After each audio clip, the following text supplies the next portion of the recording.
Sebelum mengunjungi desa Banjarejo, kami akan singgah sejenak di salah satu objek pariwisata yang lebih menguatkan literasi tentang peradaban kejayaan Medang Kamulan di masa lalu, yaitu Bledukowo, terletak di Kecamatan Keradenan, Kabupaten Grobogan. Berjarak kurang lebih 30 km dari kota Purwodadi Grobogan dengan luas kurang lebihnya 45 hektar terhampar. Di tempat ini dulunya adalah hamparan segara indah. Dikenal sebagai tempat bertempurnya Raja Medang Kamulan pertama, yaitu Prabu Dewata Cengkar dengan Prabu Ajisaka. Selain itu, dulunya tempat ini juga digunakan oleh leluhur kita sebagai moda transportasi laut, dermaga perdagangan, dan kelangsungan hidup yang lainnya. Untuk saat ini hanya tersisa 2 letupan lumpur vulkanik. Lumpur akan meletup di setiap 10 menit sekali, dan uniknya letupan lumpur di sini adalah satu-satunya maut vulkanik dingin walaupun mengeluarkan asap, namun lumpurnya tak terasa panas jika terkena kulit kita. Area ini tercipta oleh bencana alam dahsyat di masa lalu, sehingga menyebabkan luluh lantahnya era kejayaan Kerajaan Medang Kamulan pertama di masa lalu dan menyebabkan retaknya Pulau Jawa dan pulau-pulau lainnya di Nusantara. Sehingga berubahlah Kabupaten Grobogan dan sekitarnya yang dulunya lautan menjadi rawa. Nah, ini salah satu bukti di mana di Grobogan pada masa zaman dulu tuh sebenarnya laut, ya kan? Yang sekarang walaupun di sini tidak ada laut, tapi di sini bisa memproduksi garam. Kita tanya-tanya sama ibunya, ini harganya berapa, dan di sini ada produksi selain garam itu apa saja. Bu, ini garam apa ya, Bu ya? Garam Bledukowo. Asli. Asli. Di sini kan nggak ada laut. Nggak Kok ada. bisa bikin garam, Bu? Ya, itu sumbernya dari ledakan Bledukowo. itu. Ini apa, Bu? Ini lumpurnya Khasiatnya buat untuk obat jerawat, serius masker, ya, skincare. ya untuk Skincare. menghilangkan flek-flek itu juga bisa. Kalau aku pakai ini bisa jadi Miyabi nggak, Bu? Langsung bisa jadi cantik ya, Bu. Ya, Kalau ini apa, itu Bu? airnya, air Buat garam. apa? Itu untuk obat gatal-gatal juga bisa. Ini pakai masker Diolesi. gitu. Iya, ini diolesi. Ini harganya berapa, Bu? 5.000. Ini garamnya? 5.000. Ini? 5.000. Oh, 5.000 aja. Khasiatnya katanya buat skincarean. Kalau sekarang kan kita kan ke brand-brand yang itulah. Kita juga ternyata bisa pakai lumpur ini saja. Mungkin aku bakalan nyoba beli ini ya, satu. Setelah itu kami melanjutkan petualangan kembali ke desa Banjarejo untuk mengobati rasa penasaran kami yang belum sepenuhnya terobati. Kami bersama menyempatkan terlebih dahulu untuk singgah di Museum Desa Banjarejo sebelum melangkah lebih lanjut di desa ini. Museum ini terletak di Balai Desa Banjarejo. Sekarang kita udah berada di Museum Banjarejo. Sebelum kita ke titik-titik penemuan koleksi yang ada di museum ini. Terima kasih banyak Pak Hadi. Lingga udah diajak jalan-jalan sampai Museum Banjarejo. Pak Hadi, di museum ini tuh koleksinya ada apa aja sih? Sambil kita jalan-jalan keliling di sini sambil dijelasin ya Pak Hadi ya. Oke, di sini banyak sekali benda-benda penemuan ya dari para arkeolog yang telah mengeksplorasi besar-besaran nih di daerah Banjarejo.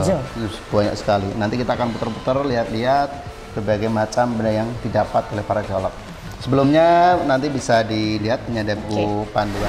Sejarah singkat di Banjarejo ini merupakan daerah muara bibir pantai Pulau Jawa di masa dahulu kala. Di sini ada juga petunjuk dari geologi ya tentunya yang telah dibuat oleh para arkeolog.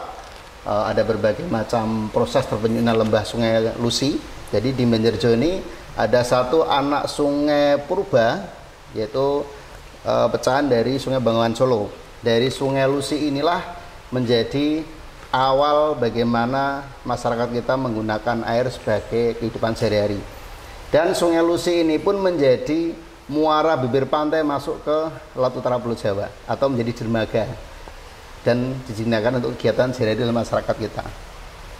Lusi ini memiliki literasi, bisa diceritakan juga karena sejarah dari Kerajaan Medang Kamulan adalah kerajaan bercorak Jawa Hindu kuno. Lusi memiliki arti Loh Dewi Sri.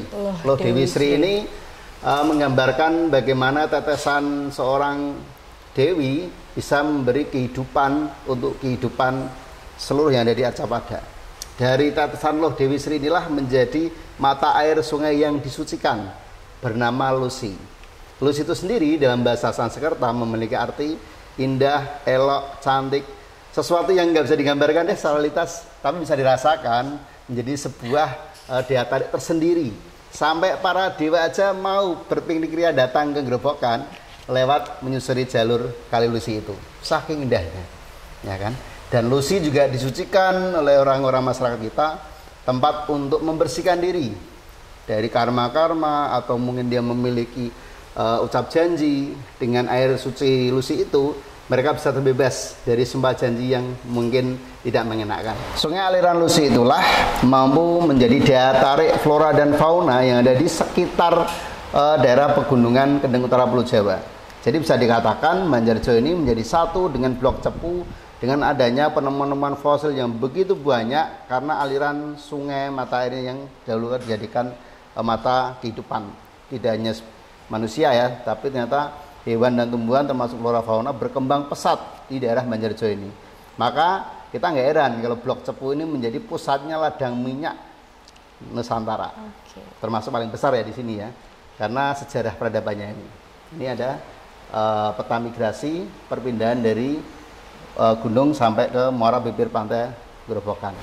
Di sini temukan juga fauna-fauna laut seperti kerang laut purba. Wah, ini besar sekali ya. Ukurannya mungkin sekitar 1 meteran ya. Iya. Mungkin bagi yang penyuka kerang nih terutama, jangan punya keinginan untuk memakannya ya. Bayangin aja, ukurannya aja segede ini ya. Ini aku langsung jatuh cinta tadi pas baru lihat. Pandangan pertama ya. Iya. Tapi jangan dibawa pulang. Iya. Nanti diimpiin Ini dong bisa ya. keluar jini atau mutiara ya Pak ya. Dari sinilah menandakan bahwa memang benar-benar di Grobogan itu ada laut utara Pulau Jawa. Selain kerang laut ditemukan juga kepiting. Terus ini juga hewan-hewan laut purbanya juga, termasuk ada keong dan sebagainya. Dan ini yang unik adalah gigi hiu. Dan ini juga diteliti usianya ribuan tahun namanya.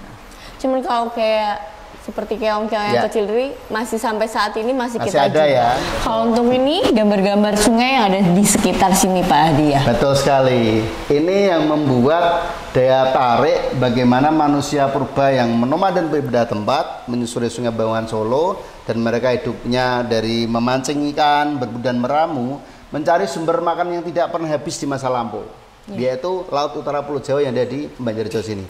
Dari sinilah menetaplah sebuah peradaban manusia purba pertama sudah tidak menggunakan sistem berbudidaya meramu, tapi mengembangkan kehidupan maritim atau nelayan dengan kerajaan bernama Medang Kamolan. Kerajaan itu dipimpin oleh seorang raja bernama Prabu Dewata Cengkar, yang diceritakan seorang raja yang memiliki tubuh raksasa. Kalau kita bandingin dengan usia hewan-hewan purba yang segede-gede ini, berarti manusianya pun juga ikut berevolusi menyesuaikan dengan kultur dan keadaannya. Nah, yang ini nih Pak nih, Betul. apa ini dia nih? Nah, ini yang unik. Ini adalah replika kapal yang terdapat di Museum Borobudur dan juga penemuan di sekitar Rembang. Ternyata menandakan bahwa alur laut sungai utara Pulau Jawa atau Selat Muria itu dari Rembang masuk Sungai Lusi sampai ke daerah yang namanya Desa Banjarjo sini. Sehingga sini menjadi pusat peradaban kehidupan kerajaan Medang Kamolan. Dari sinilah awal bagaimana manusia diperkenalkan mengenal tentang spirit ketuhanan. Maka Banjarjo bisa disebut juga menjadi objek lintas agama dan kepercayaan. Mulai dari animisme, dinamisme, masuk di era kerajaan Aji Saka, beliau memberikan huruf Jawa Coroko mengenalkan para dewa sebagai pujaan dewanya. Masuk ke Hindu kuno. Setelah itu muncul peradaban Buddha. Maka di depan sana ada patung seperti Gajah Tidur ya, atau Ganesha kan. Ada juga peradaban masuk ke era agama Kristen dan Islam sampai hari ini. Jadi Banjarjo ini menjadi sejarah lintas agama bagaimana peradaban budaya yang ada di dunia semua bersumber dari tempat kita Grobogan tercinta.